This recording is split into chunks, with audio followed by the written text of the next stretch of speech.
So after topping out at 280 a couple of days ago, sold off hard twice.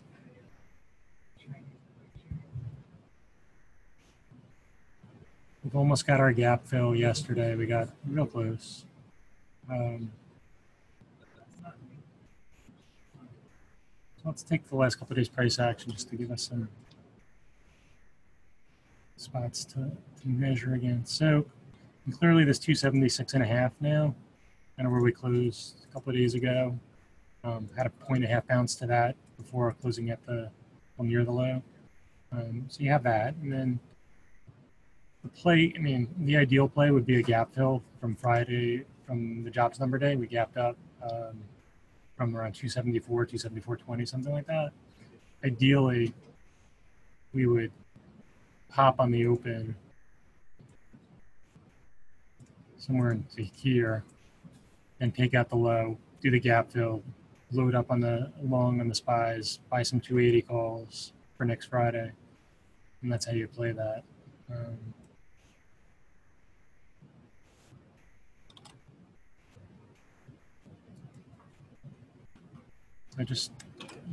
So we understand. Biggest, big, smaller. And so notice I draw this line, it actually goes through that. But the idea is, we had the biggest consolidated. This was really, this is really vicious, right? Looking at this chart here, you don't see how vicious that was. So it seems so small compared to this.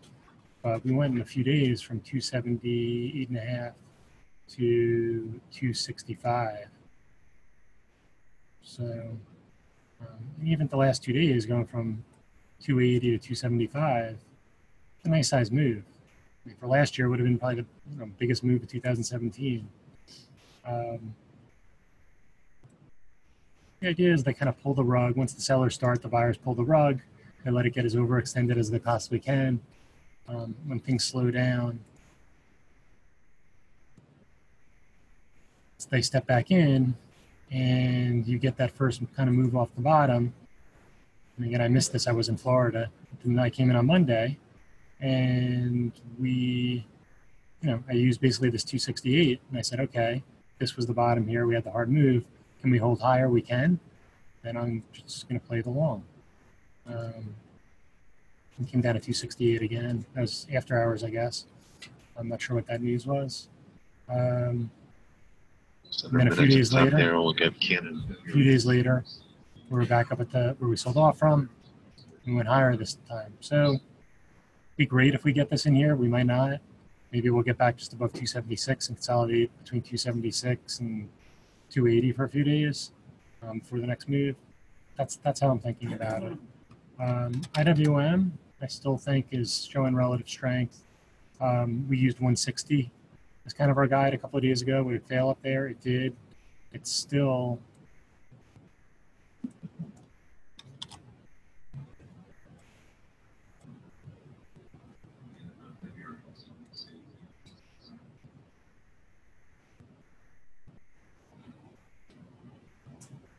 so it's below 158.30 now.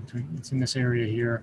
The way I would look at this one is it gets back above 158.30, spending time up here. I'd be looking for it to break out again. You can just see, looking at the chart, the relative strength compared to the spies.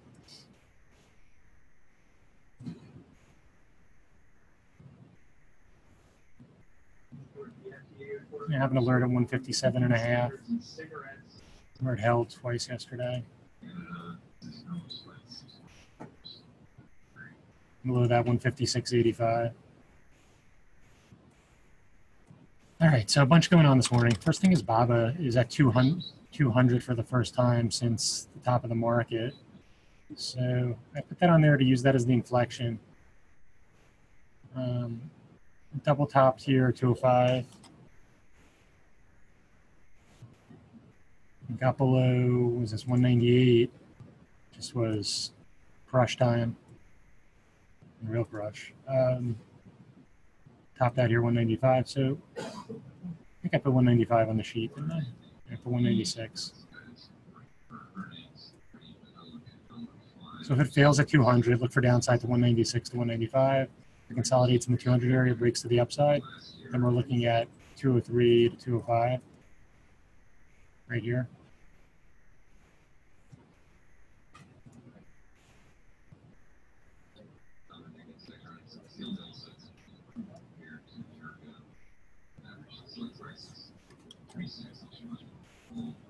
Stock has muscle memory. 198 was where it stopped at originally in the pre-market. Just that's where it broke down from the market top. They crushed it really below there. So I guess they're bought into 199 here. So I'd still be constructive on it as long as it's above 198. And so if it does come down here, it catches a bid. Look to see for a retest of the pre-market high. And below that, play for move to here. It's liquid. It trades a lot of volume. That's why I put it first. There should be at least a couple of good trades in it today.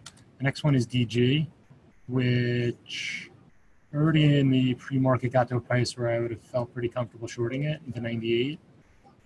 You can see that on the daily. So let's go on the 30-minute.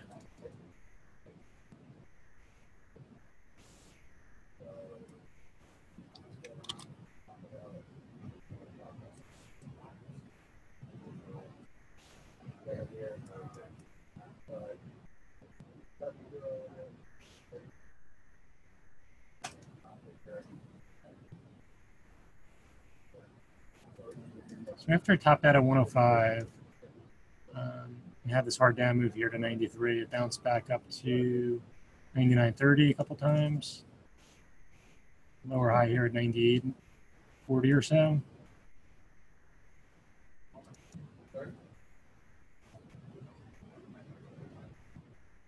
This is 98. This wick here is 98.30, but the actual top of the red bar, maybe that's market open, is 98. So that's what they touched in the pre-market so far. They raised guidance for next year 5%, which is great. It's very close to the all-time high, though. So we've got a bunch of people here that are going to be motivated to sell unless it closes above $98. And when it fails here at 98, it can come off pretty quick to the low 90s. At least this is 94 here in this area here.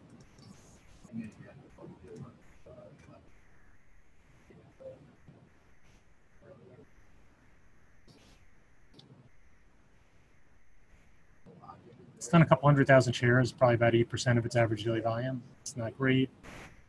Sure, it was probably hard to even get a print up here. Some volume stepped in around 95. It looks like they started to buy it. So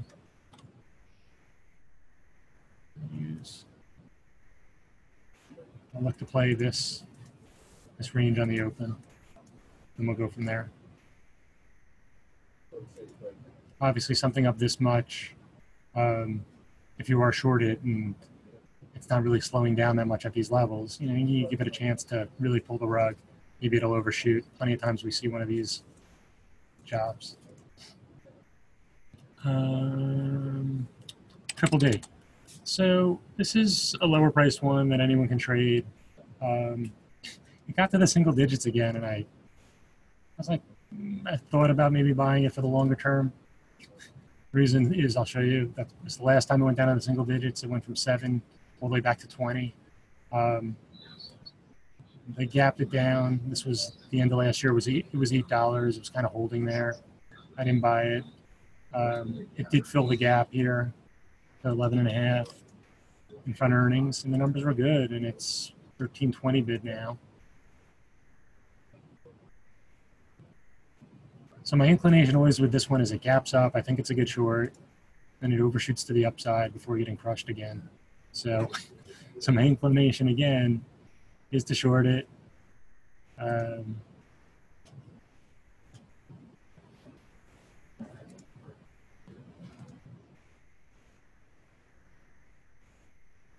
don't know if we're going to get the good, well, so 13, it got to 1370. I think 1380 was kind of the price that I would really want to be all in on the short up here. It got to 1370. They hit it again. They hit it almost a point. So let's have alert text 13.5. And where it failed here, then it held below 13.5. You could give it a shot at 1285 on the long side, but I'd be a lot more careful being long here than I would be being short up here. ALXN, it's a tricky stock. Ooh, it's just buyers in control. So what was the news here? Oh yeah, so they have good data. Let's take a look at the daily so we can see where it is in context.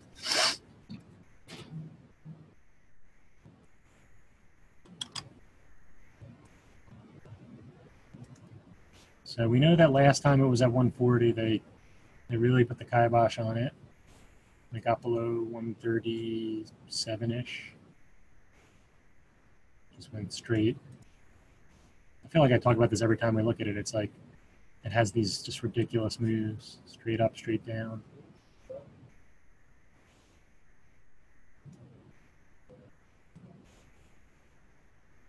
Okay, so it was 200 was the top, back when biotech topped out in 2015.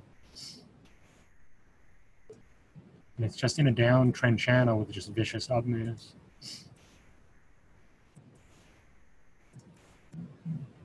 So I guess if it gets back above 140, it's 135 bid right now. I tried it doing it here. See how it got above 140 and it spent a couple of weeks up here? And if you had the break to the upside, you maybe would have played it to 155 to 160. But instead it failed. So it's actually interesting that it's back up here.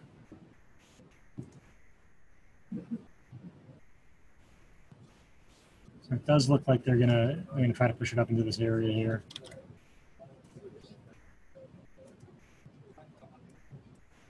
From here to here. The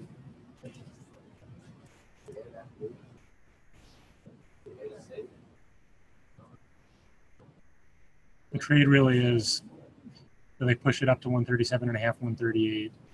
And does it fail there? And does it come back in?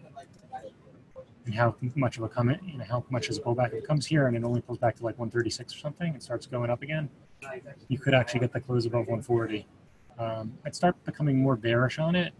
It failed in here, and then it came down, didn't have much of a bounce. Got below 136 again. Then you might see support here, 134. What did I put on the sheet? Yeah, so if they really crush it and gets below 134 and is holding after, let's say, 10:30, 11 o'clock, then I would start to think about move back to 130. Right now, buyers very methodically bidding it up, though. And then next is SIG, which turned out to be ridiculously good on the short side yesterday. So I guess everyone abandoned this stock. They believe in the secular downtrend thesis we talked about in the morning meeting. If you don't remember what that was, check out the video from yesterday. After the additional down move to below 40, people were talking about shorting it. Did a good job in the chat talking about it. Took out the morning low, and it actually held below it. It was clean. So I'm sure some people made a bunch of money in that. It's good.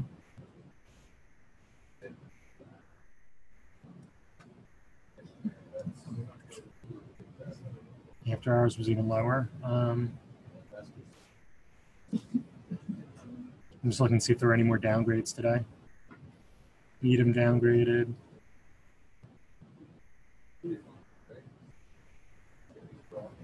I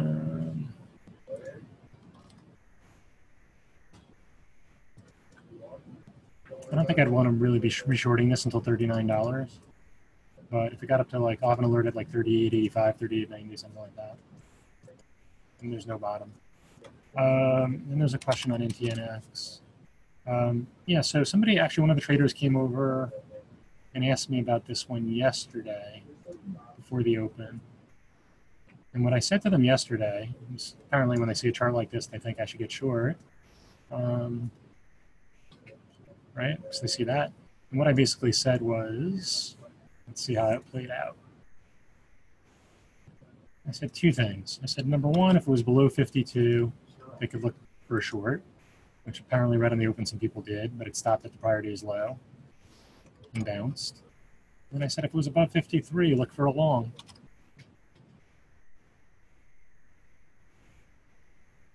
And so it looks like in the first hour or so it did both of those. It got below 52, went down to 51.50. Couldn't hold below, got back above 53 and closed at the high. So it's a stock in a very steady uptrend. Same exact rules, that levels the way I found them from yesterday would apply today. We would basically watch, does it take out the high? It's in an uptrend. It's in a very clean uptrend. At some point, it'll top out and come off, 10% or something like that. I don't know if it's going to be here in the 50s or 60s or 70s or whatever. And so that's what you pay attention to, is the change in the price action, and understand that just like with MU, you can have a really hard $4 down day. That doesn't necessarily mean that's the top. It means that's something you short-term overbought and you're looking for a sell-off. And in this case, it sold off hard in the open. People were looking for the sell-off. Buyers immediately came back up, took it back to the opening price. And when it took out the opening price, it went another, not a lot, but another $1.30 or so. Another little bit, 60% of an ATR. So buyers in control of this one. Hope you enjoyed that video. You can actually watch that video if you're subscribed to our Trader 90 before the market even opens. What stocks are in play? What levels in those stocks are important? And how we might go about attacking that stock.